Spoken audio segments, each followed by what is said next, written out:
Hello welcome to the channel. സർജറിയാണ്. അപ്പോൾ തലേദിവസം തന്നെ അഡ്മിറ്റ് ആവണം. അപ്പോൾ അഡ്മിറ്റായി.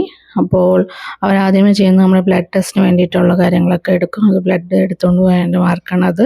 പല പല ടെസ്റ്റുകൾ ചെയ്തിട്ട് മാത്രമാണ് ഡോക്ടേഴ്സ് സർജറിയിലേക്ക് കയറ്റത്തുള്ളൂ. അപ്പോൾ അതിനുള്ള ടെസ്റ്റിന് വേണ്ടിയുള്ള ബ്ലഡ് എടുത്തു കഴിഞ്ഞു. അത് കഴിഞ്ഞിട്ട് പിന്നെ അവർ ഇതെൻ്റെ മുറിയാണ്. പിന്നെ അവരെന്താ ചെയ്തതെന്ന് വെച്ചിട്ടുണ്ടെങ്കിൽ എൻ്റെ കൈ മാർക്ക് ചെയ്തു. ഏത് കൈയാണോ സർജറിക്കുള്ള ആ കൈ മാർക്ക് ചെയ്തു. അപ്പോൾ ഇതാണ് നമ്മുടെ സിറ്റുവേഷൻ. കാർപ്പൽ ടണലിൻ്റെ സിറ്റുവേഷൻ ഇങ്ങനെയാണ്. കംപ്രഷൻ വന്നിട്ട് ഇത് ഫസ്റ്റ് ചെയ്യുന്ന റൈറ്റ് കൈ ആയിരിക്കും. ഇത് സർജറിയുടെ ദിവസമാണ്.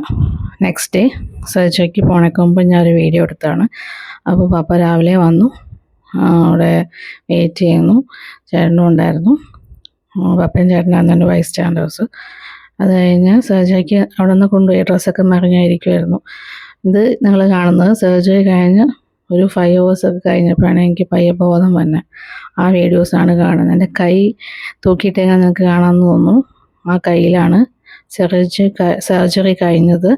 സോ അത് ഭയങ്കര നീരൊക്കെ ആയിരിക്കും, വേദന ഉണ്ടാവും, നീരുണ്ടാവും. സോ അത് അവോയ്ഡ് ചെയ്യാൻ വേണ്ടിയിട്ട് ഇങ്ങനെ തൂക്കിയിട്ടേക്കുവാണ് ഐസ് പാക്ക് വെച്ചിട്ട്.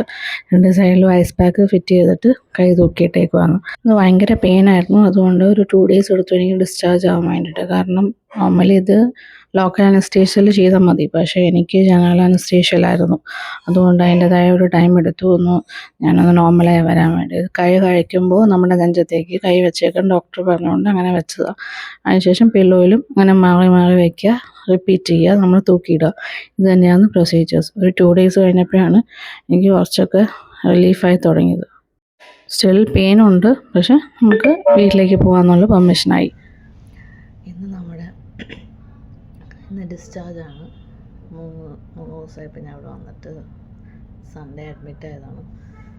മൺഡേ ആയിരുന്നു ഓപ്പറേഷൻ കഴിഞ്ഞ്. അതിനുശേഷം ട്യൂസ്ഡേ ആക്ച്വലി പോകും. പക്ഷേ എനിക്ക് ഭയങ്കര സിവിയർ പെയിൻ ആയതുകൊണ്ട് ഭയങ്കര പെയിനായിരുന്നു. പക്ഷേ കുറേ ബെയർ ചെയ്യാൻ പറ്റുവാണെങ്കിൽ കുഴപ്പമില്ല. പക്ഷേ ഭയങ്കര പെയിനായിരുന്നു. സോ ഡോക്ടർ ഇട്ടില്ല. അപ്പോൾ ഇന്ന് ഡിസ്ചാർജാണ്. ട്യൂസ്ഡേ ഡിസ്ചാർജാണ്. ഡിസ്ചാർജിൻ്റെ പ്രോസസ്സ് നടക്കുവാണ്. അപ്പോൾ ഇന്ന് ഞാൻ ഹോസ്പിറ്റലിൽ വിടുവാണ്. അപ്പോൾ ഇതാണ് നമ്മുടെ കാർപ്പൽ ടണൽ സിൻഡ്രോമിൻ്റെ ഒരു സിംറ്റംസും പ്രൊസീജിയേഴ്സും ഓപ്പറേഷൻ്റെ കാര്യങ്ങളൊക്കെ നിങ്ങൾക്കൊക്കെ മനസ്സിലായെന്ന് വിചാരിക്കുന്നു. ഇനി എനിക്ക് സെക്കൻഡ് ഹാൻഡ് ഉണ്ട്. ഇത് ഉണങ്ങിയിട്ട് വേണം. ഈ കൈക്കും കൂടെ ഉണ്ട്. ഈ കൈക്കും കൂടെ നമ്പേഴ്സെല്ലാം. ഈ കൈ ഇത് ഉണങ്ങിക്കഴിഞ്ഞിട്ട് പിന്നെ ഇത് ചെയ്യണം. അങ്ങനെയാണ് ഇപ്പോഴത്തെ കണ്ടീഷൻ.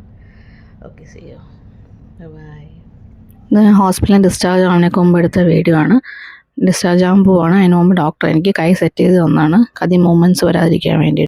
കുഞ്ഞിൻ്റെ അടുത്തേക്ക് പോവാണ്. എത്തുന്ന ദിവസം മമ്മിയുടെ അടുത്തായിരുന്നു. മമ്മിയാണ് അവൻ്റെ എല്ലാം ഹാൻഡിൽ ചെയ്തുകൊണ്ടിരുന്നത്. എന്തായാലും അവനെ പോയി കാണട്ടെ. അപ്പോൾ ശരി, bye from us, bye, take care.